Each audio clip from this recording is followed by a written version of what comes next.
Good morning, everyone. Both of you who are here virtually and those of you who are here in person. My name is Dave Eckert. I am the director of the Intersect initiative at Access Services that supports people at the intersection of faith and mental health, and I'm one of the pastors at Grace Community Church in Chalfont.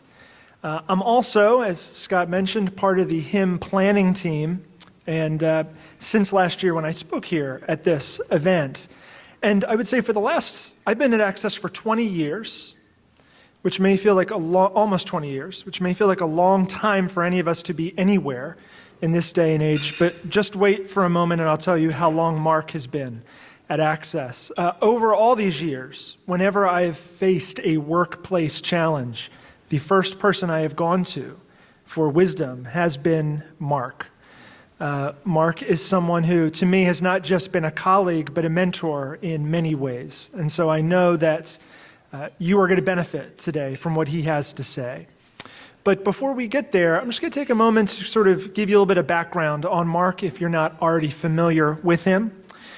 Mark is the Director of Program Development at Access Services, where he has worked since 1982, almost 40 years at Access Services. He's also served as a deacon and on the session of Covenant Presbyterian Church in Harleysville. And Mark feels called to his work with individuals who are marginalized in the community and is passionate about integrating that with the call to discipleship and what that means for churches and all of us as followers of Jesus. Finally, Mark and his wife, Brenda, have 2 daughters and recently a granddaughter that they are thoroughly enjoying. So today, Mark's talk that he's going to be giving us is Innovation in the Face of Challenge. So would you join me as we welcome our speaker this morning, Mark Boorse. Thanks, Dave. It is good to be here, and it's good to be live someplace. Those of you who are on Zoom, welcome. It is nice to be physically in a room with people, although it meant for me this morning 2 things: that I had to find a proper pair of pants. A shout out to the folks who came in shorts, because that's really what I usually wear. And also the commute was different. I've gotten used to sort of the Zoom commute, and so that took a little bit of extra time from today. But it's good to be here. One of the blessings of the pandemic for me, and Dave mentioned it, is the birth of our first granddaughter, Luna Grace. And she is a pandemic baby, so the half of the pregnancy, the birth, the hospital stay, and her whole first formative years have been, her first year has been in a pandemic. And I'm imagining myself, as she gets a little older, talking through that with her. What do you mean, Pops, that people before I was born didn't wear masks? I was trying to figure out faces and the masks kept changing. And I think the point of that is that I think the pandemic has impacted us individually and collectively. I think it's impacted us and shaped us in ways that we haven't quite discovered yet. I mean, we are experiencing it. We've been experiencing it. One of the things that we do know is that it's been a time of adversity, a time of hardship. And it begs a question. It raises some big questions for us. And one of those is, how does God use us in times of adversity? How are we used by him to do what he wants to do and take care of the world as his servants? And so that's what we're going to talk about today. And we're going to focus in on how does God use us to be innovative in times of adversity. And we're going to ask, I'm going to give you examples from my work with homeless people. And this is a sort of a side note. Some folks who have been part of that process are here. Pottstown's in the house, so that's pretty cool. So some of the things you're going to see there are things that they've been involved in as well. So I'm going to share from my experience, but we're going to ask some questions that I think will help all of us reflect on how, in each of our spheres of influence where God has placed us, how are we used of God as servants during times of adversity, and how do we do that innovatively? And there's three mantras that we're going to touch on. The first is remembering your why. The second is finding opportunity in the face of adversity. And the third is getting connected. So those are the things that we're going to sort of focus on. Remembering your why, that's the first one. This is Henry. This is Easter morning, 2020, and he's standing at the transportation center. It was the only place left open. So if you were homeless and outside, that was where you went to go inside, and everybody did, which meant it was crowded, which is not what you want in a pandemic. So in reaction to that, the folks who ran the transportation center pulled out the benches. I don't know what they thought was going to happen, but all that meant was crowded people on the floor.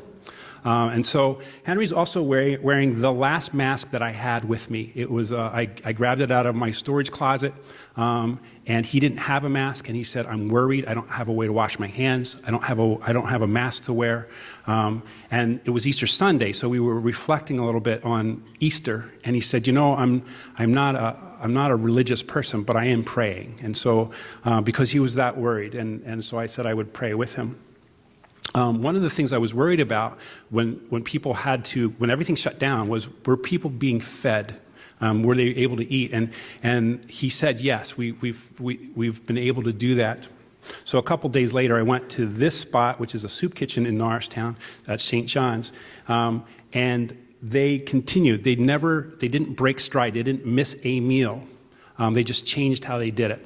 And so you see the people are lined up along the outside of the street. You'll also notice that nobody's wearing a mask because we hadn't figured that part out yet. But the places where people got food continued uninterrupted. So masks.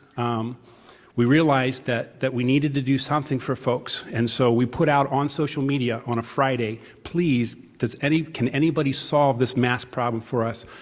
Monday morning, I picked up these. These are sitting in the front seat of my truck. I picked up 150 of handmade masks that were made over the weekend and donated. The woman who was running, she had changed her whole living room into a giant sewing circle, and she had people sewing as I was picking them up. She spent her career purchasing fabric for Macy's. And she said, "I've hoarded fabric for years. My family tells me I have a problem, and now look," right? And they were beautiful, beautiful masks. We gave out, over the next 6 months, we gave out 1,500 masks to folks who were outside because people stepped up and gave them to us. These are sanitizing wipes, because there was no sanitizer. And then the folks, the distilleries were making distillery sanitizer. So we called these stinkitizer wipes because they smelled really bad.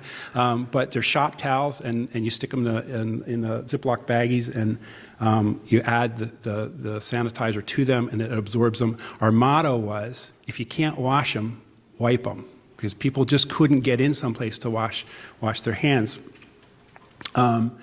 These particular ones, they have a little saying on them, "You got this." So like positive messages on the bags.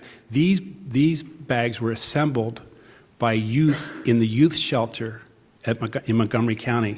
They were youth who were also homeless. They were inside, but they didn't actually have a place to live. They didn't have a home. And so it was amazing to me that young people, they got it. They understood that however hard they had it, there were some folks out there that had it harder than they did. And so they stepped on and made those. The theme for all of this is that people remembered their why, or they found their why.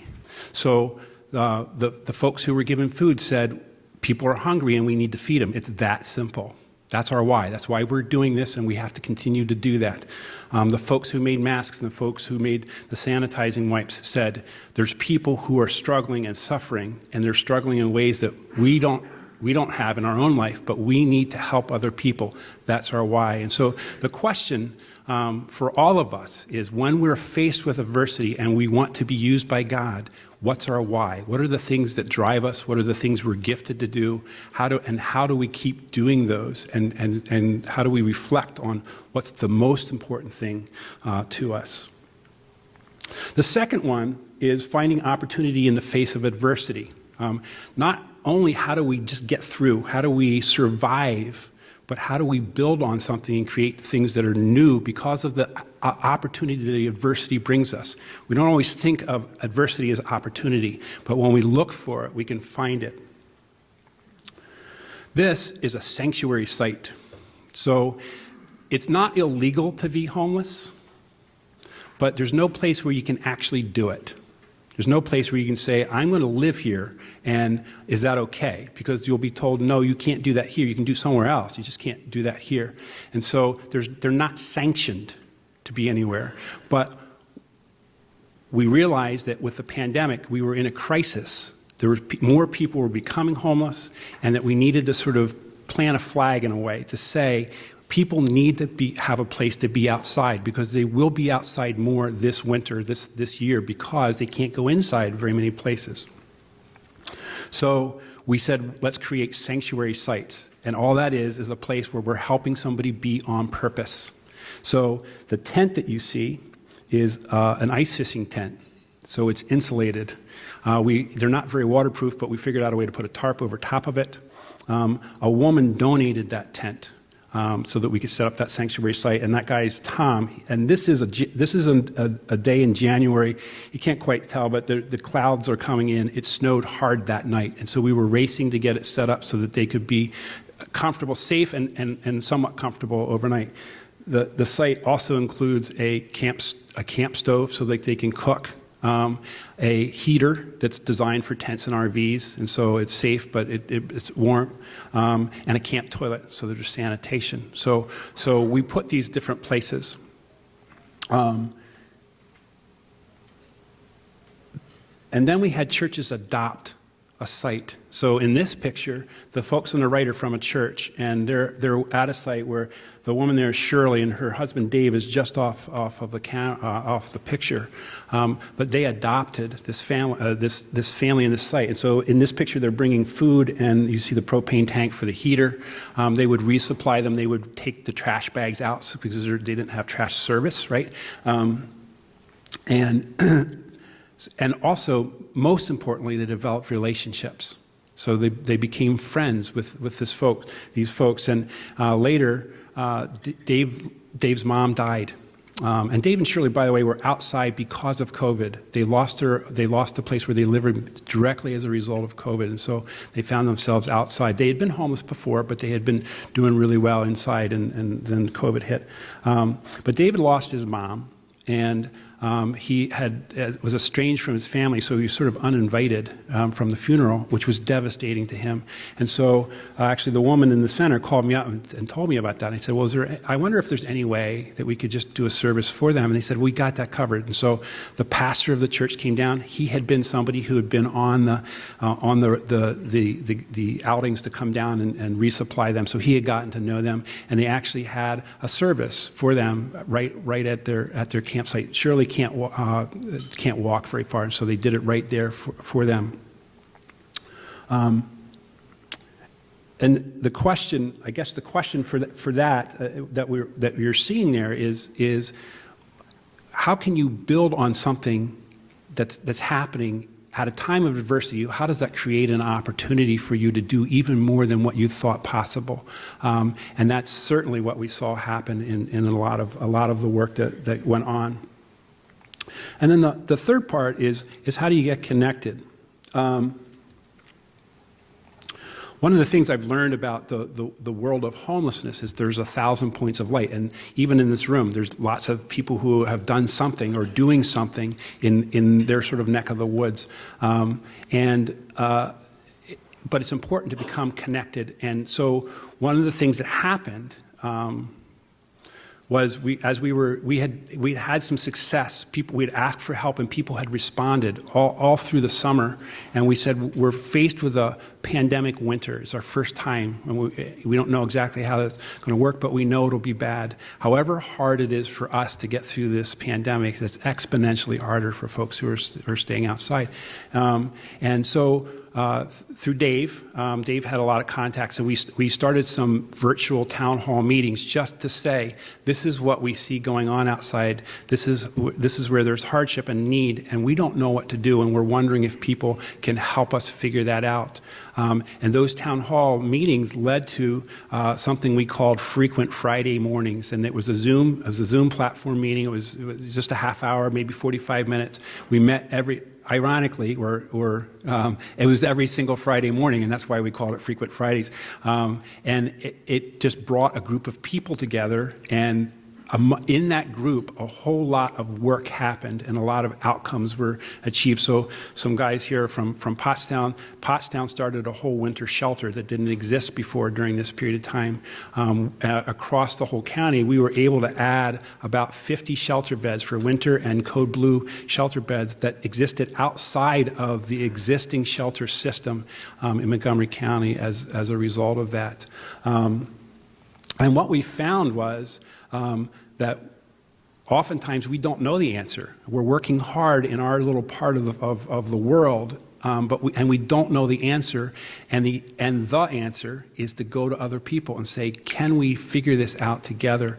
And so one of the things that I've learned over the last year is just to take the questions to the group and rely on the connectivity that we've established. We were talking just before we started, and we were just sort of having coffee, and we were all saying, we stopped the Frequent Fridays because we sort of got to the spring. We're going to start them up again, but what we realized is how much we've missed them. And because of not only the fellowship and the camaraderie of it, but the actual work that we're able to do, it leverages up what we're able to do when we're connected with each other. And so the question for us as a group is, when we're faced with adversity and we feel alone and we're working really hard ourselves, how can we connect with other people who are like-minded or passionate about the same things? How can we put out there what we're trying to do and what we feel called to do and what our gifts are, and how can we complement each other and leverage those things up? So I want us to go also back to the bigger theme of sort of today, which is letting go and finding hope. So part of the question that I started with was, how does God use us in times of adversity? The other really big question, I think, and one that I've been sort of wrestling with this year is, how does God use adversity to change me or grow me? Anne Lamott is a Christian writer, and she says in one of her books, if I were God, or at least his West Coast rep, things would be different. And when it comes to growth, I think I'm with her in that. We know that sometimes discomfort and hardship and pain even are touchstones of growth. That's not what I would choose. I would choose an easier way to learn something. But I think when we're faced with adversity, we're also given the opportunity to grow if we embrace that, if we let that happen. The Apostle Paul, who was sort of a poster child for adversity. I mean, this is a guy who had all sorts of hard things happen in his life. In Philippians says, in this chapter 4, he says, I've learned to be content in all things. And then the next couple verses, he hums a few bars of those hard things of adversity. Shipwrecked, stoned and left for dead, hard stuff, jail. And he says, I've learned to be content. And in that phrase, it's short, but it really is pretty powerful. The first thing he says is, I've learned. He didn't say, I showed up content, or God made me content. I'm a wired guy to just be content. He said, I learned to be content, which tells me two things. There's hope for me because maybe I can learn, right? Maybe Mark can be taught, right? But the other thing is that I have to learn to be content. And then the other part is just, what does contentment mean, I think? And when we're in a hard space, we're in hardship, I think contentment is partly two things. It's letting go of something. It's letting go of fear, perhaps, this past year, or letting go of the need to be in control, because it turns out there's not much that we're in control of. So it's letting go of those things. I have a refrigerator magnet in the front center of my freezer that says, let go or be dragged. And I'm really happy that my appliances know things that maybe I have to be reminded of. And so when I get my milk out in the morning, I can be reminded that I should probably let go, or I might be dragged. Letting go is super important. And then the other part, when we let go, then we can focus on, where does our hope lie? What is it in? Is it in my own strength? Is it in my work? Where does my hope lie? Is it my family? Is it my friends? Is it my coworkers? And Paul answers that question later in that same passage, and he says, I can do all of these things, all the hardship that he just talked about. I can do all these things through Christ who strengthens me. And so that's where our hope lies in today. And so that's my hope for all of us as we go through adversity, that number one, we can figure out how God can use us. And number two, we can figure out how God is going to use that time to grow us.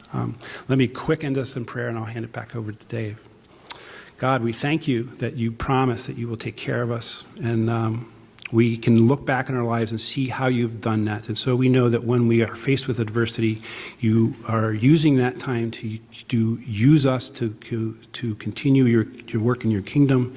And also you are using that time to grow us as humans and as believers. And so we thank you for all of those things. And we thank you also for the opportunity to fellowship with one another today. And so we thank you for all these things in the name of your Son. Amen.